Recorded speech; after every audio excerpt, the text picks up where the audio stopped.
and welcome to ETTO's Star Wars 2022 recap. There's been a lot of things that have come out. We've talked about none of them. So we thought we would talk about all of them now that they're all out. I'm Will. I'm Ben. And it's been a good year for Star Wars. It's been a weird year for Star Wars in terms of these shows. It's been a year amongst the years. Yeah. I feel like the shows this year have been divisive. Mm-hmm. That's the word I want. Yeah.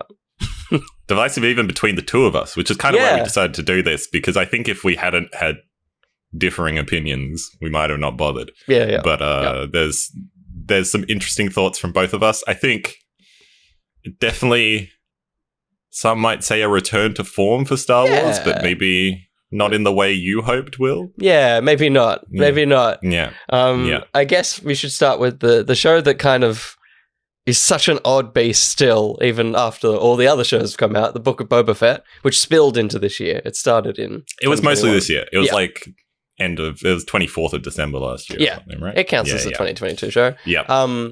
I think I like this more than I think a lot of people probably do. I think I appreciate a lot more of this show than I quite liked all the Tatooine stuff, and I think that if it had just been that, despite the fact that it is Tatooine and we're all tired of Tatooine, I think if it had just been that for 6 episodes, I probably would have enjoyed the show more. It felt like the part of the show that had the most sense to it. As much as, again, also the character of Boba Fett is kind of completely different now in terms of what everyone kind of assumed he was, which is the bounty hunter guy. He's now a dude that wants to do better for people. Yeah. Cool. I quite liked all the Tatooine stuff. Like, my favorite ep of the bunch is probably still 2 or 3, whichever one has the train heist. Like, that felt like the most... Yeah, no. 2. I'm looking at... You guys are going to see me occasionally type something, look up some synopses, because it's been a while. Yeah, it's been a while. It was episode 2. That was a good episode for sure. Yeah, and I think because that one's stuck in the past, I think it just bookended with him in the tank either end and nothing else really did. Because the present stuff is where it kind of falls apart, I think. That one did have the pikes in it, which... Initially, I was upset about, but this is probably the one time the pikes have been in a show that I've been like, this is okay. Yeah. It worked here. But overall... You wish they weren't there, but yeah. How did you feel about Book of Boba? Looking back on it now, I think at the time it was pretty disappointing because it felt way more Disney than any of us were expecting a Boba Fett show to be. Obviously... A lot of people have nostalgia for Boba Fett because he's like he was a cool bounty hunter who never spoke any words except like 2 in the original trilogy. But it's like there's not really much to attach yourself to. So I don't blame them for actually trying to give him a character. But I think it was the fact of like this show at the time presenting itself as a Book of Boba Fett after The Mandalorian. He's going to be like crime boss of Tatooine. Sounds like this like maybe slightly grittier show. Yeah. And then he ends up with like weird speeder bike kids. Does the like a bantha thing, which I thought was fun. Yeah, that's very fun. I thought it was fun, but everyone was like, oh, it's not Boba Fett. But yeah, like I think at the time that was a little bit disappointing, but I think looking back at it now, like I think it adds a lot to the lore of Tatooine, which I like. It's flesh. Because the thing we all thought, it's another Tatooine show. Yep.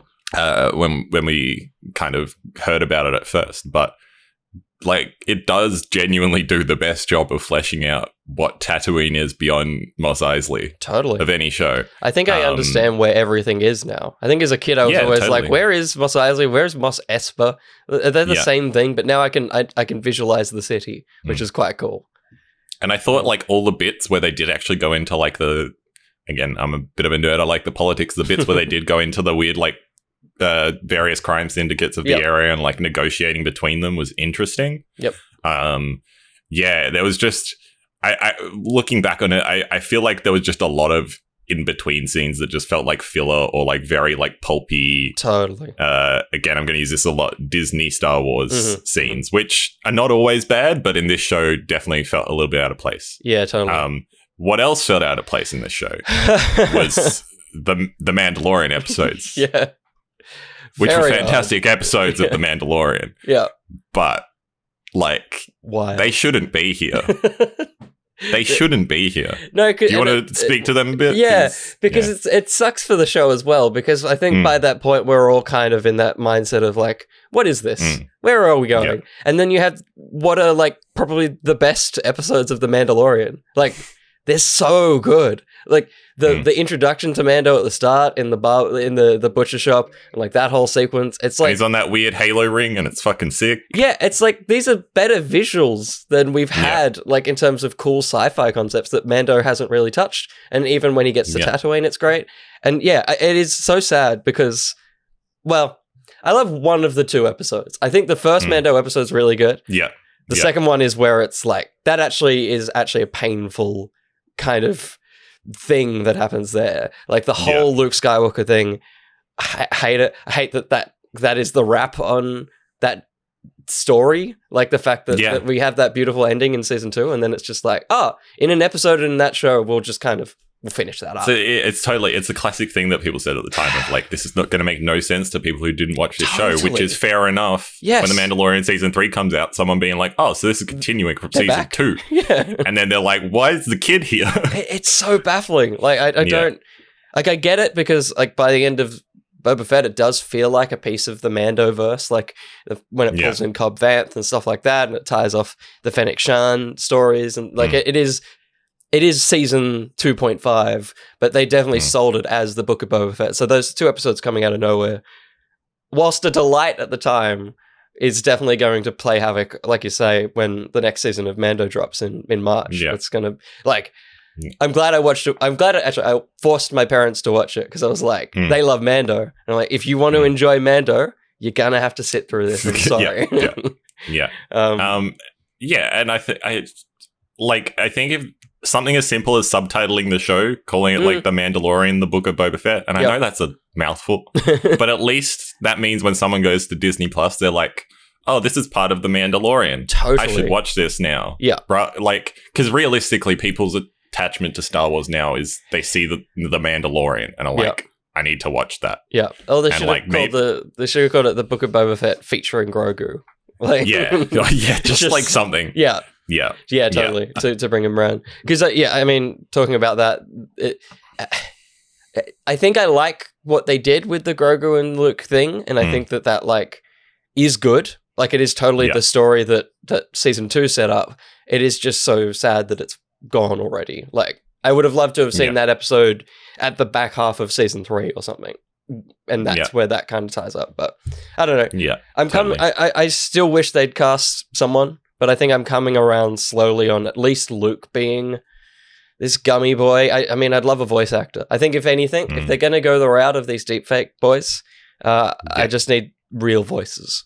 Because totally. That's the sticking point still, I think. Yeah, that's fair. That's very fair. And I think overall I agree. I think the one saving grace at the time was watching that episode. I was like, Luke looks okay here compared to how he looked at the end of Mando. Yeah. So I think I could like cope with it. But by the end of the episode and like on reflecting on it, I was like, I'm just sick of Luke Skywalker, man. Like, not only am I sick of Luke Skywalker, I'm sick of like the post Last Jedi, like, well, you all hated that Luke Skywalker, so he's now a one-dimensional character again. He's a good boy now.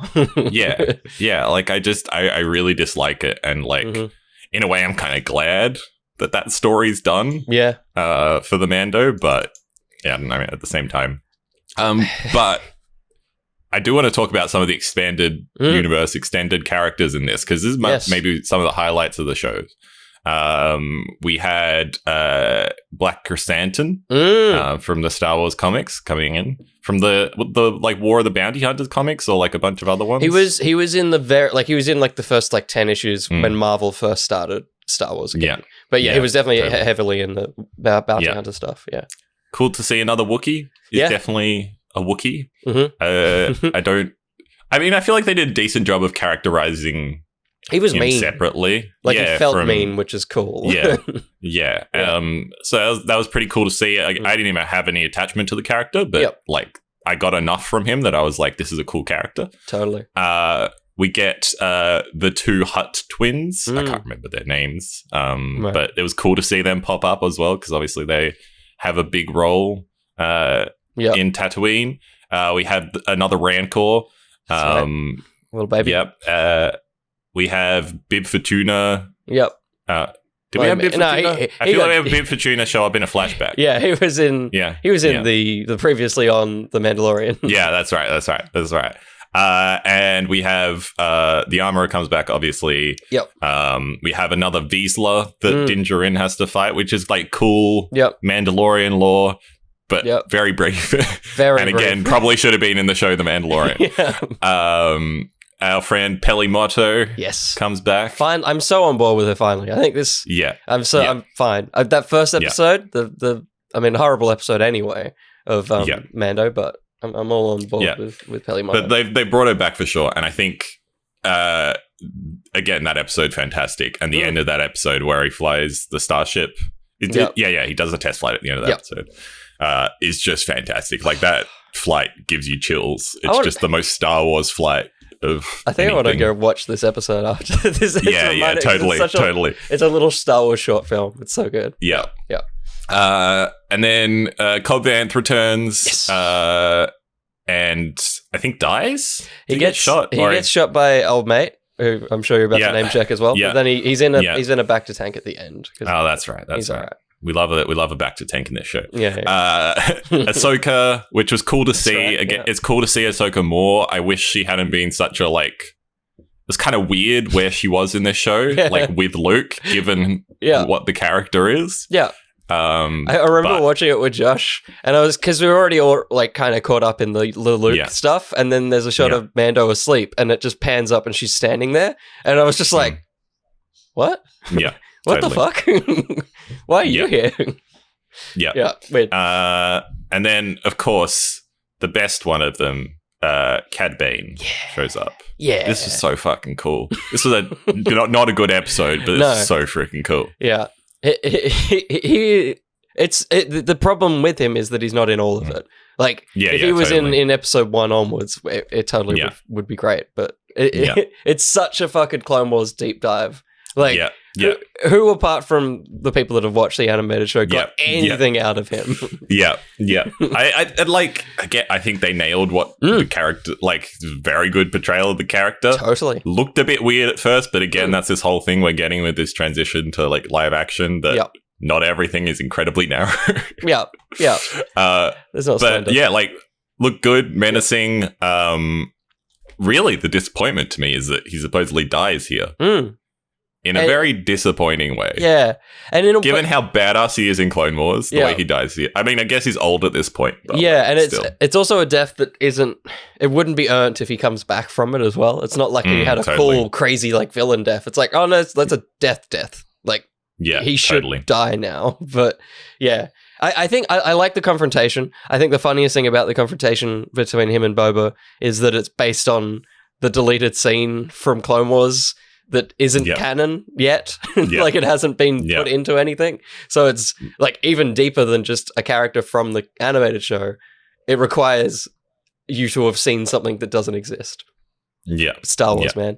I think I like the duel, and I think I liked it for Boba Fett finally being the hero or the villain wherever he sits, because the whole show is old man that stumbles and can't shoot gun anymore, and that episode really lets him be the hero. And as much as it's a sad null death for Cad, it's a good hero moment for Boba. So I can kind of and it's a sad null death for Cad, but as you said, who cares about Cad beyond us? So it makes sense that someone needs to die. Yeah. And Filoni's just chucking Cad Bane in front of the bullet for us. And we'll have him in season 2 of Bad Batch. He's still in the universe in a different time, but But overall, decent show. I think it may age better than expected. I think if you watch it now without the kind of assumptions, it might be a more fun watch for sure. Yeah. What was next? We went through this 3 times before because we couldn't remember the order. But also because this next show, I wrote the list and then had to look it up and went, oh yeah, that's right. The next show was Kenobi. which I do think out of the list I've got here is my actual disappointment of 2022 Star Wars. Yeah, I agree. So much potential. And like the acting it's such a weird show because the acting that's in it is better than anything we've seen. Everyone is just on an incredible level. It's just the scripts and the whole concept for the show that just drags it down so much. Yeah. And, it's wild that they got Ewan McGregor and Hayden Christensen back, and this was the project that they had for them. It's, I don't know. How'd you feel, babe?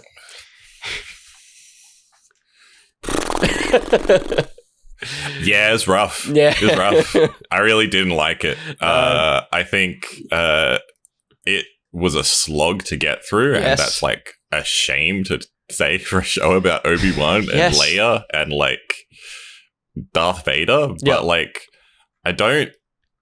My problem right now is I don't remember a lot of it because it's so forgettable. Outside of like maybe a couple of scenes. Mm-hmm.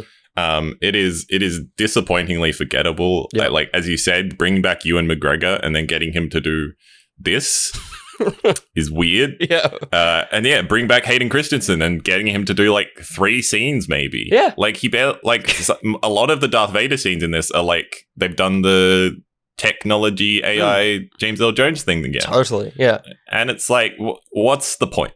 What's the point? Because when they do finally have Hayden Christensen in the suit at the end. After their battle, which battle was whatever, but the end of it was cool. Yes. And like having him speak through like a slightly shattered mask and hearing his voice and see his face, like that's the moment that has emotional impact. Absolutely. But there's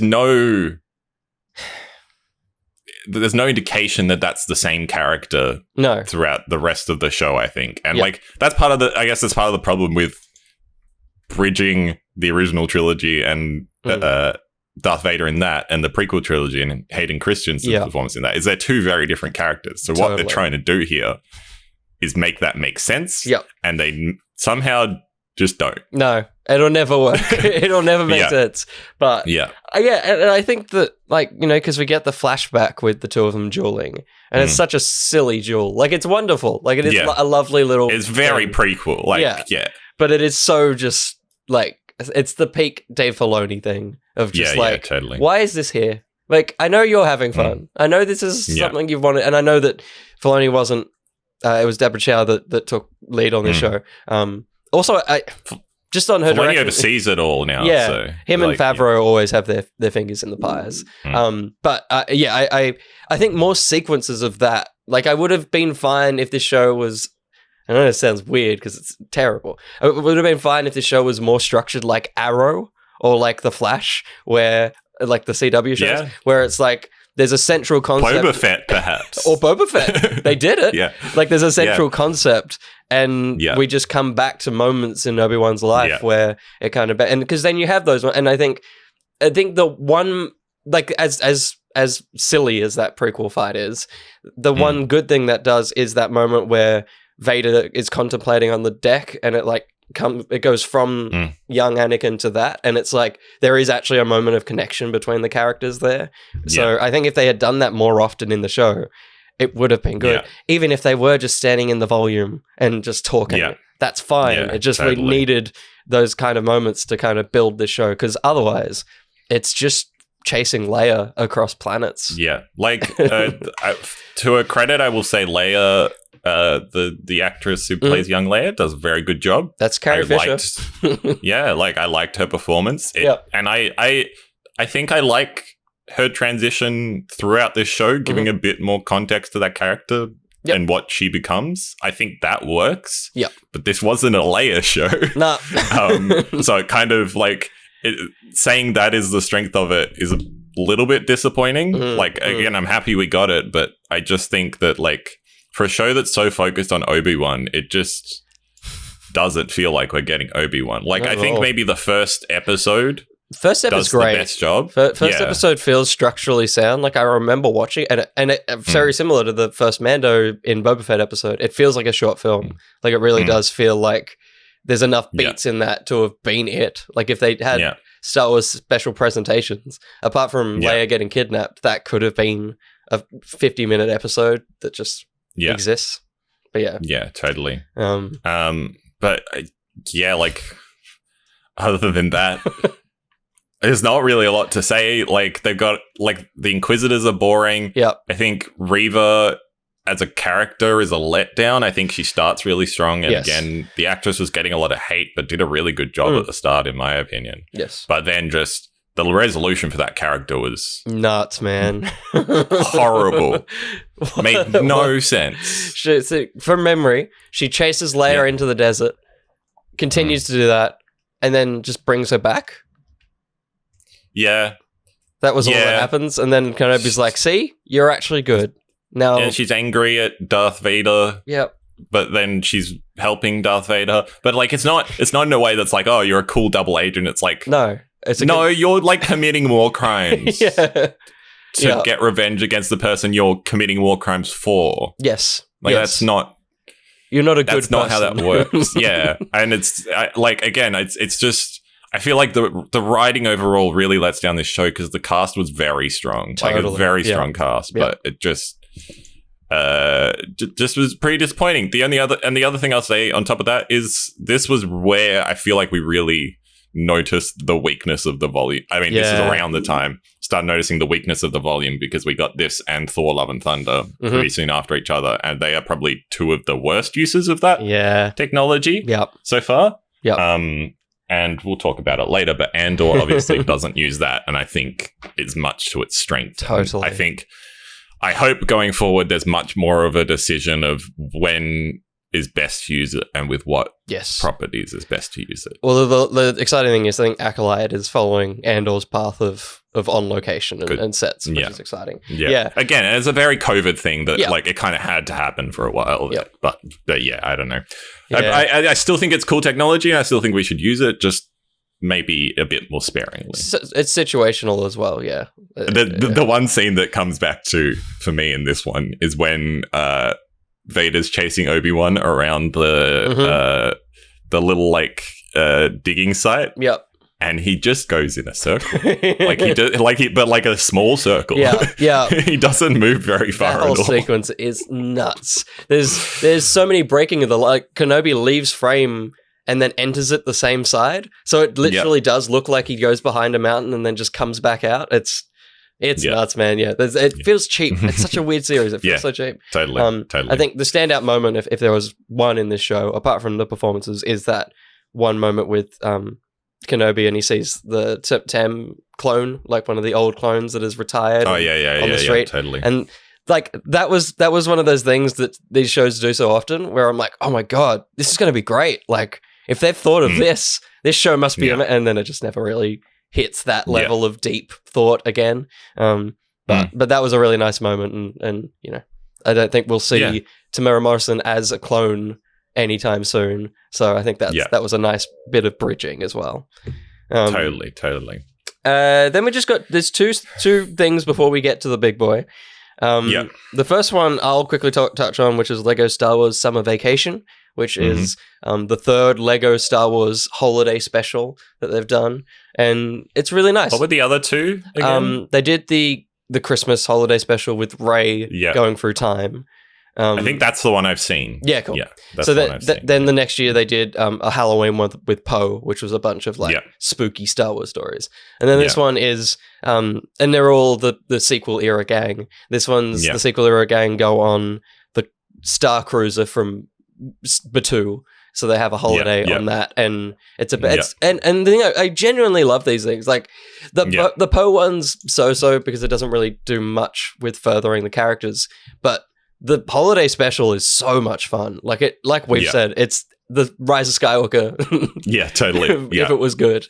Yeah. That was the thing about that original Christmas holiday special for me, was just that it was like the better story in like 40 minutes. Yeah, and it's sillier. Of course it's sillier, but and this one does the same thing. That one was a good one for furthering Rey's story and kind of closing that loop. This one does Finn as well, and Finn, as a Jedi. Yeah. Totally. And well, this one does even more for Finn because it actually has a lot of old or like lots of Force Ghost stuff, telling him stories and like giving him teachings. And I I would love a world where we get more with Rey and Finn and Poe, because there is good characters there, and these Lego specials actually do a lot for them, and that's really cool. So definitely I recommend those. And then the other one, Ben, what was the the other little special? Grogu and the Dust Bunnies. Yep. This was wild because, like, 2 days before it, they teased a Studio Ghibli and Star Wars crossover with Grogu, and everyone was like, "Oh, damn, that's exciting! That's sick!" I'm like, I love Ghibli films. I was like, "Yeah, let's do that." Yep. And then they just released like just 2 minutes of Grogu dancing around with some dust bunnies. Wild. Yeah. And then and they were like, "Oh, there'll be new music composed by Ludwig," and it was just Grogu's theme from Book of Boba Fett. I was like, okay, cool. Like, it's such a baffling little short. Like, cool alongside like Visions and stuff. Cool that Disney's kind of reaching out and letting. Yeah, but Visions was a little bit something. Yeah, totally. It was wild. And the funniest thing was that they like tweeted it out, and this is less so about the short, but Disney were like, check out this like hand-drawn animation of Star Wars. And I was like, remember when you did hand-drawn? Like, you shouldn't be that excited about that. Just go back to doing hand-drawn animation. You literally did this. Weird little thing, but, you know. Yeah. Sure. Yeah. Very much feels like a yay brand thing. Like, they're like, we want this to make the news, and that's all. Yeah. We haven't had Grogu on screen for a bit as well, so here's that. Yeah. But that sure did exist. Anyway, moving on. Moving on. But saying with animation, before we get to the big dog, is Tales of the Jedi, which were 6 little short films. Yeah. Yeah. Are they like 10 minutes each? They were no longer than 10 or 11 minutes for sure. And I think I liked a lot of this. The thing that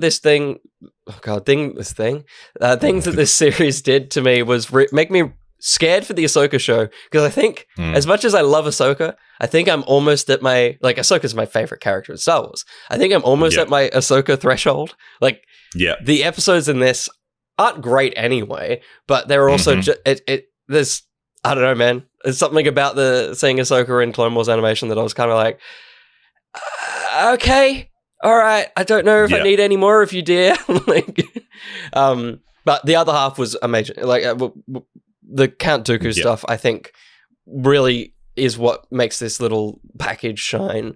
And I was shocked by how much they like tied in the prequels into it. Like, it delivers so much of his character to the point where he's an actual character now. Totally. Not to say Dooku was terrible before this. Like, they fleshed him out a lot across Clone Wars, and he was still pretty good just in the prequels in isolation. But like, now he's a character, and like, and Qui-Gon, it's in the same respect. Qui-Gon, yeah, totally. I'm largely the same as you. We'll go a bit more in talking about specifics, but I'm largely the same as you. I think that's where the show shines. I didn't hate the Ahsoka stuff as much. I think the last episode is maybe the strongest. Yeah. Which is the one that I believe adapts the novel slightly. Yeah. It tries, But again, I think it's less, for me, it's less that like I'm Ahsoka'd out. I think I'm okay with her. I'm still on the fence about Rosario. What's her name? Rosario. I'm still on the fence about Rosario's performance with her, but I think overall I'm like keen to at least see what that show is and see more of Sabine and Ezra, hopefully. But I think I'm looking at what these episodes were. They were kind of nothing episodes. There wasn't major things that happened. Like, theoretically, the last one is her resolve to join the rebellion, but like, we don't need that. She was going to do that anyway. We know she's a good person. We knew she was born. We didn't need to know that she was a child once. Another one is her doing a drill with Anakin over and over again, which supposedly helps her survive Order 66, but it's like, no, it doesn't. No, it doesn't. No. And like, the first episode was kind of cool with her. Actually, I think I take it back. I think this episode was the better one of the three. The one where they're on her home planet. Someone knows the name. I don't. Yeah. And it's a baby Ahsoka is goes on a hunting trip with her mum. I think it's very sweet. Yeah. But again, to me, it doesn't develop much for the character other than, oh, she's a Jedi, which again, we know. We know. And I think also, and I think Disney need to hire someone to name their shows correctly. I think the name of the show being Tales of the Jedi, I just wish it wasn't her. Like, the premise of, a bunch of little vignettes of different Jedi is so exciting. But what this was, and I'm sure they'll add installments over time, but what this was Ahsoka and Count Dooku. And when the Count Dooku thing is so thrilling and so expansive for that character, to then just have 3 things with Ahsoka just felt like a wasted opportunity. But, you know, it's also just... It would have been so cool to get, extended universe, like getting like a Quinlan Voss episode or like random characters like that. Yep. Obviously, that might not mean a lot for like wider audiences, but I don't think people are going to go to wider audiences aren't going to go to the Tales of the Jedi. That's more for people like us. So I don't. Yeah, I agree. I don't think it was a weird choice. Was the right choice. But then, speaking of the 3 very good episodes, we had 3 very good episodes. Yes. So yes. Every minute of those things, I was like, yeah. Like when and also I think I don't think I had a visualization of what Dooku was up to in the prequels. Like the fact that episode 1 like ends with Qui-Gon going off with Obi-Wan. I'm like, oh shit. So like the Dooku fall was happening whilst episode 1 was going on, because there is that like 6-year time gap. So a lot happens between Ep 1 and 2. And I'm like, oh shit, that makes so much sense. But I'd never put that in place. And I really like that. And Yaddle having a presence was really cool. Yeah, totally. Yaddle is the highlight of the show, which is crazy to say. Yeah. I believe voiced by Bryce Dallas Howard. Yep. Which is great, and also officially puts into law that Yoda's just a weird little dude. Yeah. Because Yaddle speaks very normally. Yep. A very normal human. Well, whatever the species. Yeah. One day we'll get a name for that species. Yeah. But yeah, no, I totally. I think it's cool to see Dooku slowly, like, obviously in the first episode, Qui-Gon's his Padawan, and it feels like he is like a member of the Jedi, and slowly across these 3 episodes gets disillusioned away from them. But not only does he get disillusioned, he like gets usurped by Qui-Gon and becomes less important than Qui-Gon, and you can see he doesn't have as much of an ego in these episodes as I feel like I thought he would have. Yep. But you can see it's hurting him that he's getting ignored like that. Yeah. Also, because he believes he's like right, and he's like talking about like the Senate like overstepping and stuff, and of course the Senate's overstepping. That's what every Senate does. And so like it's so interesting to give him this backstory, which is like almost pretty tragic, because at the end he comes and like Sidious like takes him as his master, but it's like similar to Anakin, but almost better than Anakin. This wouldn't have happened if you guys weren't just like total idiots. Totally. Yeah. It is just such a reinforcement of how shit the Jedi and like everything that was happening in that time period. Yeah. Everyone was fucked. Yeah. And it gives context to like in, I think it's episode 2 or episode 3, when Dooku talks in those episodes and is like, talks to Anakin, it's like, we're not that different. Like, I can see what you're thinking and stuff. Like, it gives context to that of like, totally. Dooku is not this total evil that I think sometimes he's reduced to. Yes. But yeah. Yeah. No, I loved it. And I loved all the performances. It was really cool. I liked having Liam Neeson's son as Qui-Gon. It was like the perfect, like, almost there voice. Like, it wasn't Liam Neeson, but it was a younger character, so it kind of really it really married that together. Like, I just love, and we'll get to see more of it in January. I love where the Clone Wars style animation is at now. It is just it's so pretty, stunning. It's so pretty. The fact that they've been able to refine it, but like also like upgrade it. Yeah, they haven't lost anything in the as it goes. I'm so keen for Bad Batch. Yeah, I'm so keen for more of that. So keen. Yeah, I'm interested to see what more they do with the animation style, because as you said, they've got this name now, so maybe it becomes a wider thing. Yeah, I'd love more. I'd love like it to be the what if for Star Wars. A couple of episodes a year would be cool. Yeah. A show that did not have a couple of episodes, Ben. Yep. Our longest Star Wars show. Was She-Hulk? What was She-Hulk? She-Hulk was like 11. So I guess this is our longest. It's longer. It was longer? She-Hulk was only 9 or 10, so yeah. Yeah, cool. I think it's our longest Marvel Star Wars thing so far. Andor, for a lot of people, one of the best shows this year. Which is, I believe it won IGN Show of the Year. Really? Which is kind of crazy. That's nuts. But they don't watch anything else, so. That's true. It's just every now and then I see it pop up in a random article when I was scrolling through my YouTube feed, and they were like, "That's our show of the year," and I was like, "Huh, wild, wild." This is the one. This is the show that everyone has. I mean, most people have the same opinions on, but some people have different opinions on.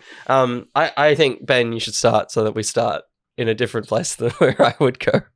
Really? I was going to say you start. Yeah, but I think we did come to the thing of like we're not so different, you and I. Yeah, totally. I came around on this show. I will say I started very negative, and I stopped watching it for 6 weeks. I think I ended up bank watching a lot of episodes, and I think thankfully I came in on where I think the show for me succeeds well, which is the prison episodes. They're incredible. But yeah, I think for me, the thing that I think I finally distilled it after so many people talking to me and being like, "What the fuck are you on?" And I think I finally gotten where my brain is at. I don't really come to Star Wars for this. I don't come to Star Wars for these grand expanding stories. I come to Star Wars for fun, and so I appreciate that this is very different and very grown up and very mature for Star Wars, but there's a disconnect in my brain just because Star Wars for me is dumb, and so watching people treat Star Wars seriously in a show, I'm like, you're dumb, stop it. And so I really struggled to enjoy the show because I'm like, if this story was set in Blade Runner or set in a new sci-fi world, I probably wouldn't have even considered. But there's just something about Star Wars that I'm like, it's a silly world where people have adventures, and so my brain just couldn't enjoy this in the way that I think a lot of people did. So, but in the end, I liked where the show ended up, and I'm in for season 2 because I think season 2 will be a bit more of an adventure.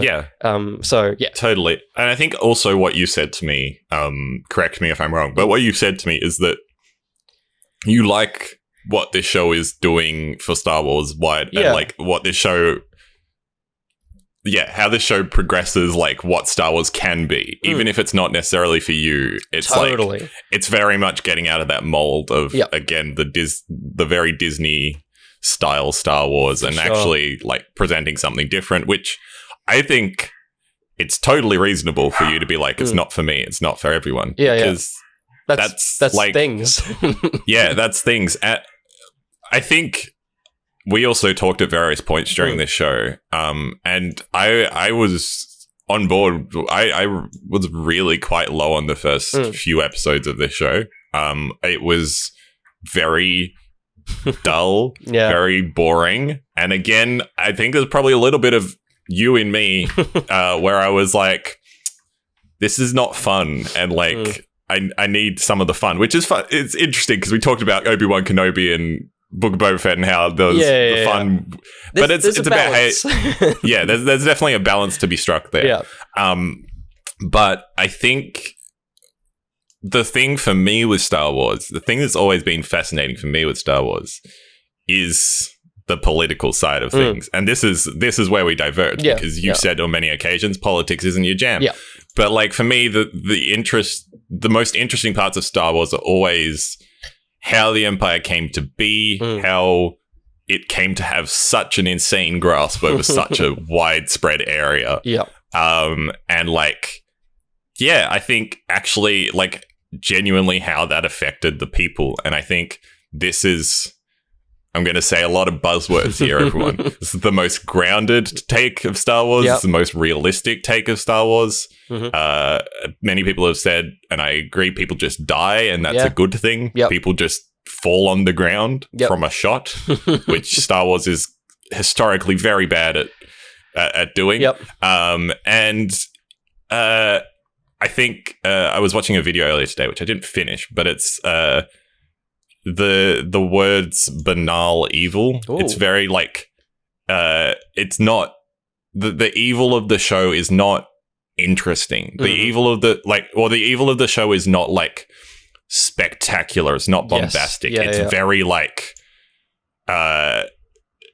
authoritarian. It's very by the books. Yes. There's a lot of bookkeeping and notes being taken and coordinates being given and all that stuff. It's not it's not flashy. But I think they did such a good job of maintaining that across the show that was the Empire they're presenting. Totally. That's what the Empire is at this point in time when it's not progressed to the Sith. It's all about the Sith. Well, it at the same time, it didn't feel grey. Like, which is nice because a lot of the time they would present like a lot of the characters like none of the names are in my brain, but Narc Boy, Deborah, Narc Boy, Cyril, yeah, Cyril could have been a grey area character, but so quickly it's just like, oh no, he is bad. Like he's bad, and the same with the Dedra.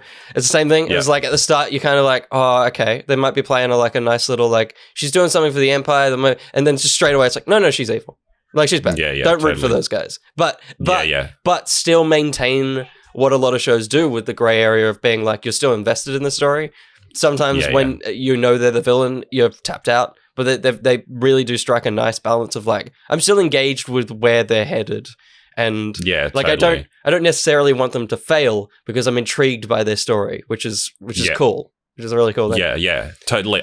You're totally right, and I think that like that the show is saying the Empire is bad. Yes, like it's so unequivocally saying the Empire is bad, which I think is honestly something we need at this point. Yeah, because there are plenty of people out there who don't see that, and like I think like while maintaining that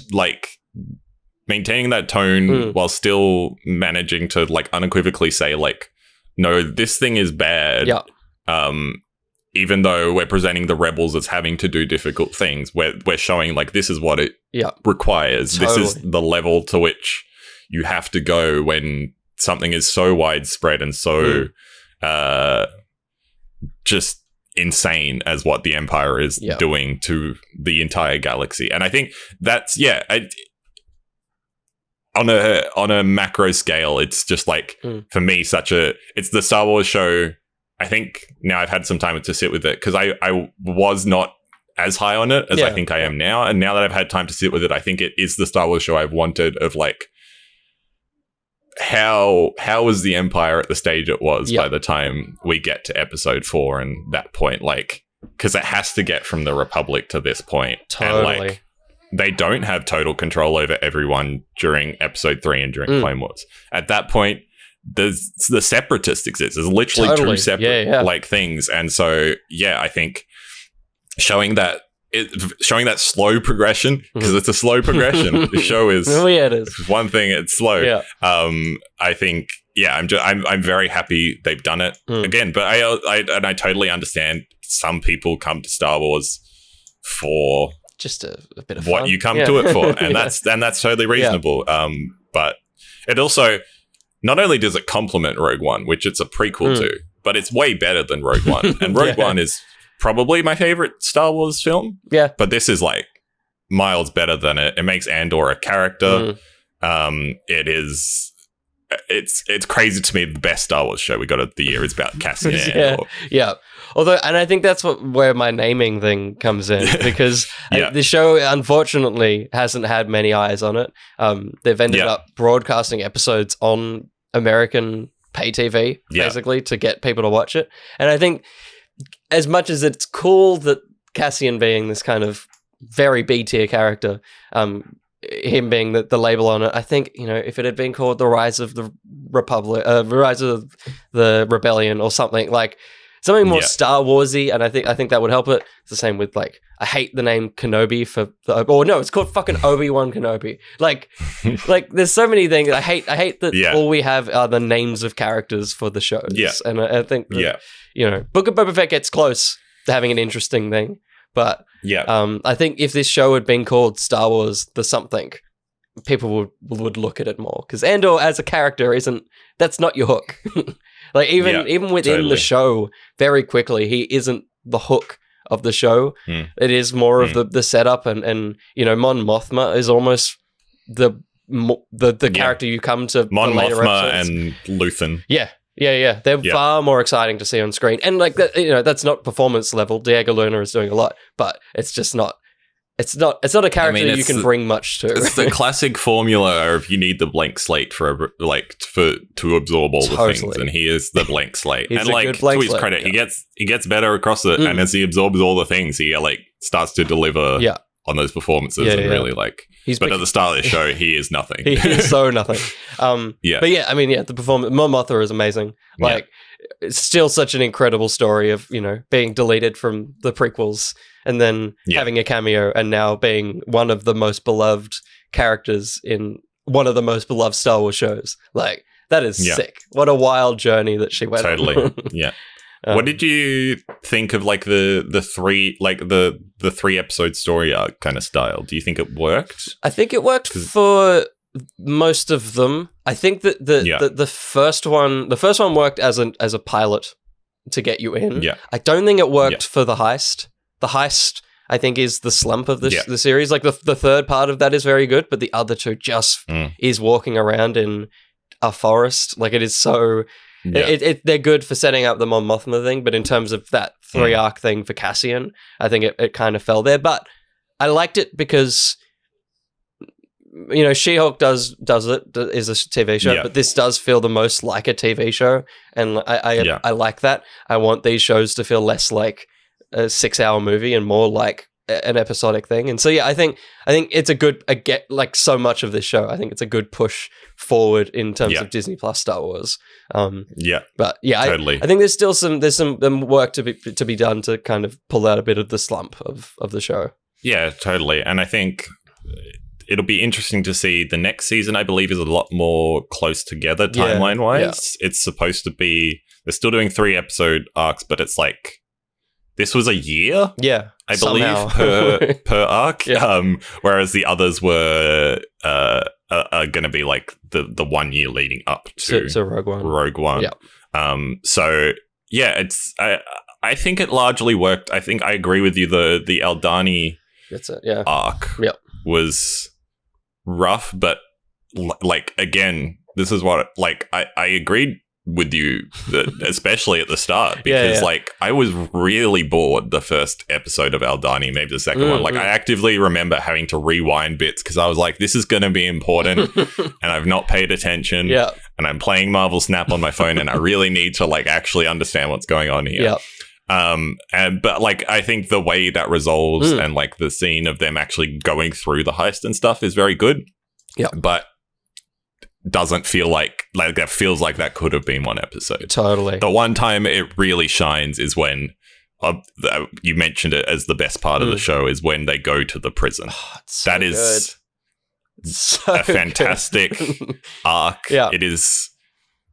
It's almost like a bottle episode within but like 3 episodes. But it's just fantastic. And I don't know what more to say on it other than it's really freaking good. Andy Serkis is phenomenal. That was because I think I had seen before watching. I think that's the first episode I watched once I'd come back, and I saw on the internet that someone was like, "Oh, I didn't see them being in this episode," and I was like, "Oh, weird. I wonder who that could be." And then the camera just pans to Andy Serkis. I'm like, "All right, this could be great or like fucking awkward," and it turns out to be one of the best characters in Star Wars. Like. The dude is just acting his heart out in this thing. And the end of it obviously being ambiguous, but he's very much dead, is one of the saddest things because of so much of Star Wars is being introduced to a cool character and being like, oh, I can't wait to see them in something else. And in this, it's like, oh, we can't see him ever again. That's all we're ever going to have. And it kind of goes back to what I was saying earlier about people just dying and that being what it is. And I think it's like it sucks. I agree. It sucks that we won't see him again, but it's like, that's good. Like the character got like, that's his end. Yeah. He doesn't need not getting out of that. He doesn't need to get a lightsaber or like defeat someone yeah, to me, that was the strength of Rogue One. Why I love Rogue One so much is because it did that. I think one of my hesitations was like, oh, we're getting more of Andor. Like, I didn't need that. It's not a character. But then the show manages to do that as well, of like, gives us Marva, gives us, what's his name? Kino? Kino. Yeah. It gives us those kind of characters a lot. Even most of the other prisoners also just die. Yeah. Like, we only see 2 of them get out. Like, most of them probably drown. Yeah, totally. Yeah, because when we cut back to them in the next ep, it's just him and old mate from Rogue One as well. But yeah, I think it's fantastic.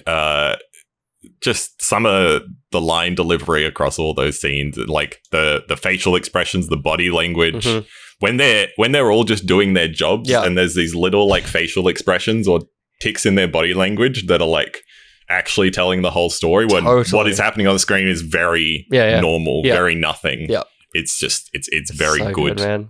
So good. Love it. Never more than 12 is just one of the best lines in Star Wars. Yeah, totally. Insane. Yeah. Never more than 12, and then the end one, which is I can't swim. Just like completes that character. Those are the 2 lines. It's so good. God damn. Yeah. And the prison escape episode is also the one where we get the fantastic Luthen speech, which I think is also get 2 like brilliant speeches in this episode. Yeah. That is like Alexander Skarsgård acting his heart out. Hell, man. I think the Star Wars Twitter just posted like the whole speech. Yeah, good. Like a week later. Yeah. Just like in a tweet thread. And I read through it all and I was like, man, some writer just wrote all that and was like, nailed it. Done. Got it. Don't need anything else. Put it out. Because it does such a, again, as we mentioned earlier, it does such a good job of grasping the links to which these people, these early members of the rebellion are having to go to improve the overall goal. The fact that he's mentioning that, like, I fight for a sunrise I will never see. No one will know my name. And it's true, no one knows his name because by the time we get to the other episodes, who the fuck's Luthen? Yeah. We don't care about him. Like, we know Mon Mothma. The rebellion. But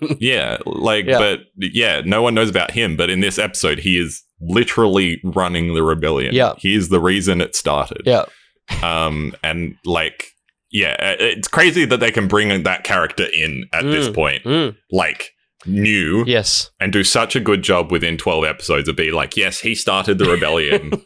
You have to deal with this. Yeah. This is how it is now. Totally. I do, like, as much as it's an era we keep returning to, they are doing such an incredible job of expanding this prequel to original trilogy timeline. And like, again, it all makes the prequels like better and better when they shouldn't be. They have no right to be. Totally. But it's the thing that I maintain of like all the lore in the prequels and all the underlying world building that is going on is fantastic. Yeah.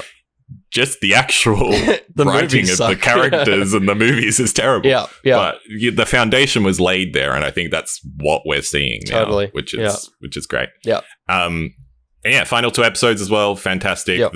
The rebellion in the final episode. Fantastic. We had some funeral jizz. We had some funeral jizz. We did. Santa Claus played the funeral jizz. For those who don't know, yes, jazz in Star Wars called jizz. It's called jizz. So, and they were basically playing the theme as well, which is cool. Like the Andor theme, which was very cool. Yeah. Who is the composer for this? It's not one that's on the tip of my tongue. Because they also did a very good job.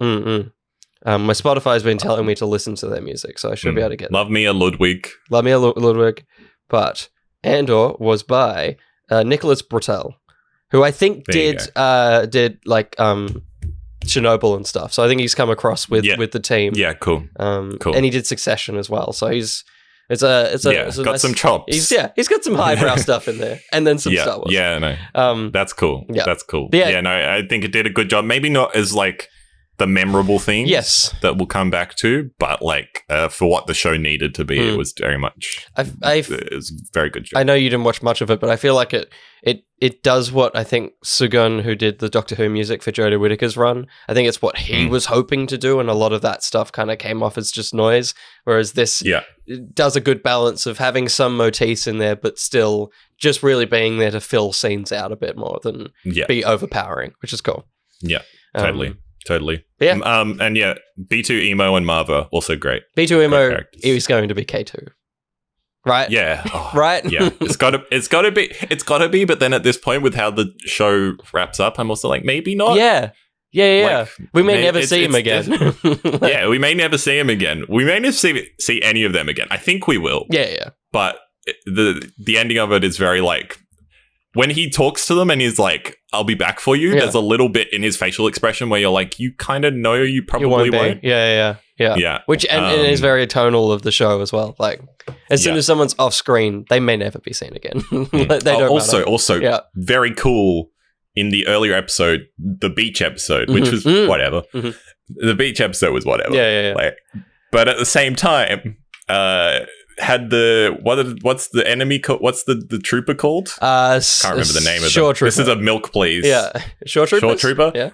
Yeah. There was a shore trooper that arrested him, and then there was one of the security droids that just like puts him up against the wall, and it's so heart wrenching because you're like, that's K2SO. That's all I know this character as, and you're just. Yeah, what are you doing to him? That was a lovely callback to Rogue One that at the same time like destroyed me. Totally, and it's and again, one of the beauties of the show is that won't be referenced when they meet. No. Like, Cassian's not going to fucking remember that. He doesn't give a shit about that. No. But for us, we've now got that extra moment of it for sure. Like, it's cool. It's cool, and they don't linger on it as well. Like, as I remember the dude that did this, but as they said, there's nothing Easter eggs in this, apart from the set design, which he had no part in. That's just a set designer having some fun. Yeah. But totally. The show itself isn't built on Easter eggs and stuff like that. Yeah, and that's great. Yes. That's exactly what the show needed. Mm-hmm. As you said, and what you may prefer is a lot of the shows that do build that in. And like we talked about earlier, Boba Fett, a lot of Easter eggs, and a lot of the Easter eggs were the best part of that. Yeah. I'm not against Easter eggs in Star Wars, but definitely was the right choice to focus this show mostly on characters we've never heard of before. Yeah. I mean, I would love with that mindset to have adventure things. Like, I would love a fun Star Wars thing that isn't just, hey, look at that. Like, because this show does show you that the Star Wars universe is big and vast, and there's lots of things that you can kind of pull from, and it would be nice to have adventures in it. That's what I'd love Taika Waititi's thing to be, if that still happens, because people seem to be getting annoyed at Taika Waititi now, but let him make a Star Wars movie. He made one bad thing. Yeah. Come on. Totally. But it's like, that I agree. I just want more Star Wars stuff that doesn't rely, like, that's in the universe, because the world building of Star Wars, the reason I'm still into Star Wars is the world building. It's so strong. It's the reason I care about all this stuff. Because they built a really good world. But it's like, I say world. I know it's like a galaxy. You get what I mean. But yeah, give me more stuff that's built around that. But I don't need all the characters all the time. Mm-hmm. Sometimes I love it. Yep, that's fun. Love me some Dooku sometimes. Yeah, love me some Cad Bane. Yeah, but also I love me some. I'm gonna pick a random name here. Bix. She got fried. She got fried. Oh my goodness, that guy. Yeah, the fucking creepy torture guy. So creepy. Yeah, that was peak. That was peak. If he had a German accent, he'd be like, "I see. I get what you're doing here." Totally. It's so direct, but it's so wonderful. Yeah. God, that scene was intense. I think Andor cool. Very excited for season 2. I think season 2 will be very different, which will be cool. I think the Mon Mothma stuff won't, change tonally. I think that's really what that will be. But I think Cassian will be doing more adventures and spies and heist stuff. So, see, I think the Mothma stuff might actually change. I'd be keen for it. I think because I think where this season leaves her off is very much having to make a that's fair. Difficult moral decision where across this season she is trying to be do this in the upstanding way and realizing that's not possible. Don't necessarily think she's going to go gritty off in space adventures. But I do think she might be put in more interesting set pieces than her house. That would be fun. Yeah. That would be good. Yeah. Oh God, how creepy was it to do this? Like, your daughter could marry my son. Oh, that'd be great. I was like, whoa. Yeah. Yeah. Oh my God. Yeah, totally. Her stuff was so sad. Yeah, that would be cool. I mean, we've got to get to Yavin 4 or Datomir or what? No, Datomir's the what's the one that they're not going to the fucking Night Sisters? Tatooine. Tatooine is the first rebel base because that's because they're like, where's the terrible base? name? Yeah, it's terrible. It's the same. It's the same fucking planet. I got there. But we'll get to very quickly Dathomir stuff because there might be something coming. I just want to quickly touch on what we're getting next year. And yes, first off, very soon is Bad Batch Season 2, January 4th. Yep. Briefly mentioned that. Yep. I think we're both very keen for that. Yes. We really enjoyed Season 1. Yep. Except the Pikes. Except for the Pikes. They'll be back, Ben. They'll be... Oh, I know. Very excited for that. And that will keep running into March 1st, which is Mando Season 3, which I'm... Oh, my goodness. Very excited. Yeah, very, very soon as well. I'm very excited and very intrigued by what that season's going to be. The trailer is very much like we're doing Mandalorian stuff, but I know that show. That show does not stay focused very long. So I'm intrigued to know what episodes look like and what the relationship with Grogu is. I hope that as much as we've left that, stuff in the past, we've moved beyond the Luke thing. I would kind of like there still to be ramifications and that, it's not just back to same old Mando Grogu. Like, I would almost like Mando to still feel the pull of like, oh, this kid shouldn't be with me. Like, I would be okay with the journey being cut short in Boba Fett if that's an ongoing thing. If he, like, sees Grogu do something Jedi and he's like, I can't do this. Like, I can't be there for you. And that would be cool. Yeah. But and gonna wear his little chainmail jacket. His little jacket. He's gonna get a little helmet. So cute. Slowly but surely, he just becomes a Mandalorian. Yeah. But I hope we get a bit more of, like, Mandalore stuff. Yeah. I'm pretty sure we will. Yeah. But hoping we get... Because again, was that in Boba Fett that we got the Mandalore? We did. Yeah, the flashback. The Siege of Mandalore. Yep, that was in the Boba Fett episode. Crazy. The fucking recap's going to be like 6 minutes long at the start of Season 3. Did you watch this show? No? Okay. Here it is. Short film. Also next year is Ahsoka, which, like you said, it's going to be it's Rebels 2, basically, which is exciting. I'm very... Maybe Grand Admiral Thrawn in live action? Yeah. Possibly. If not in Mando Season 3, knowing the way that everything gets threaded. But I think we'll get him. And I think it'll still be Lars. I think it'll still be Lars Mikkelsen. You can't top that. And then the one that surprised me the most is next year, Skeleton Crew. That's also next year. I'm literally clicking on it now because I can never remember what this show is. This is the Jude Law-led show set in the Mandalorian era of stuff. And he's, from everything that we saw of leaked casting rumors and stuff, they're trying to have a Stranger Things. So he's kind of the hopper, and then he's got like a group of young kids that may have force powers. I can't quite remember.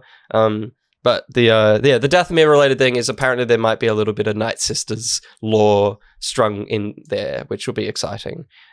So this is the John Watts one as well. Yes. Of the Spider-Man trilogy. Yep.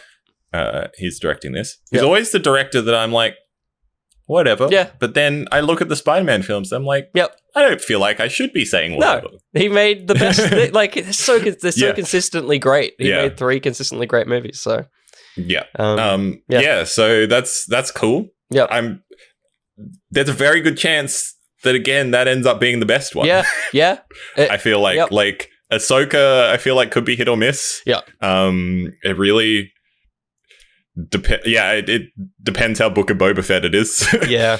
Same with Mando. Like, it depends how much they pull from Book of Boba Fett and how much they pull from early Mando stuff. Where they choose to. Well, it almost feels like we're in a similar place with Star Wars as, I mean, DC's in shambles, but with DC in terms of how there's a lot of learnings and a lot of changes going on. I wonder if like you say, Ahsoka or Mando might be the last remnants of what Disney had been doing, and Skeleton Crew might take stuff from Andor and being a bit more mature. Well, not mature, but like, leaving the kind of schlocky Disney Star Wars behind and pushing forward. So yeah, we'll see what happens. And as long as they never truly get rid of the schlock. Yeah.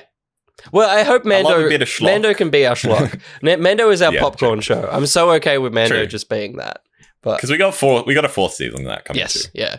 And then also the Acolyte and Lando we haven't a date for. Acolyte's coming at least. We've seen some cool pics for that, which is exciting. Yeah. So hopefully I imagine they're 2024. Yeah, I think they'll maybe we'll get an Acolyte trailer next year. Yeah. Oh god, I'm so excited for that. That's the show I'm still the most excited about. Yeah. For sure. And that casting list only exploded my excitement. Yeah. My god. And quickly, the only other thing next year is Jedi Survivor. That's in March as well. So that'll be exciting. Yeah. How'd you feel that we watched the trailer live together? Did you stew on it? Yeah, I've rewatched the trailer. Yeah. It's much better than we watched it live, in my opinion. It's a lot better. I think we were caught up in the whole Game Awards trailer fest, and we're like, because there's a lot of trailers in that, and not all of them are that spectacular. Yeah. But in isolation, it's a lot better. Yes. And I'm very keen for that. Yeah. That dude's wearing High Republic fucking robes. What's that about? What's that about? Yeah, he is. He is. But yeah, very keen for that. Yep. Keen to probably do another one of these in a year. We might do we'll try individual stuff. Yeah. But it'd be fun to do another one of these, see if we've evolved. Yeah. In a year's time. Or regressed. Or regressed.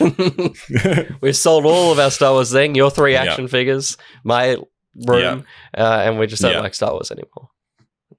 Well, 2 of my action figures are in that wardrobe, and one's downstairs. There you go. They were in my background at one point, so maybe that says how I feel about Star Wars. Maybe you put them away. We'll see. Yeah, we'll see. Yeah. What did you guys think of all the bits and pieces of Star Wars? Let us know in the comments if you can comment, and if you can't comment, you should get in that Discord, because then you can talk there. You can get in the Discord at patreon.com/each to their own. $3 get you in there. Talk about them all the time. We've got lots of opinions in that Discord. Some of them great, and some of them are mine. So you can talk amongst us. Yeah.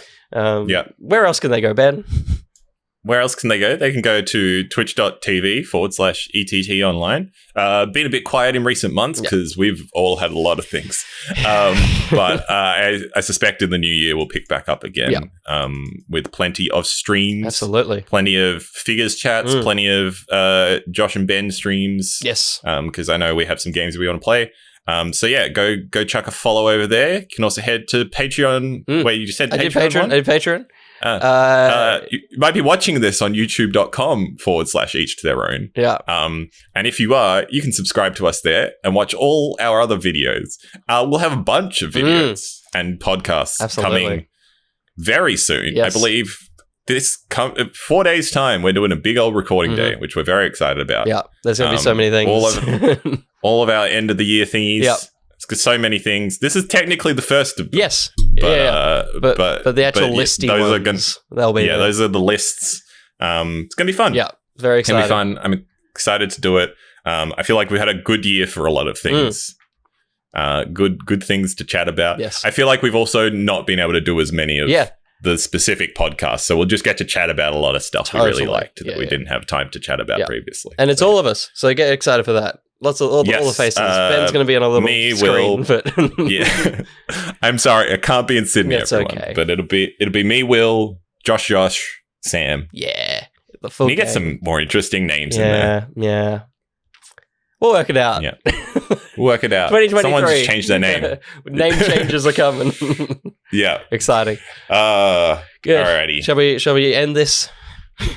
We shall end this. All right. Thanks. As 2022 ends with Star Wars for another year. That wasn't good. That was weird. Also, Star Wars is back in 4 days into 2023, so we don't get a break for very long. It's not ending for very long.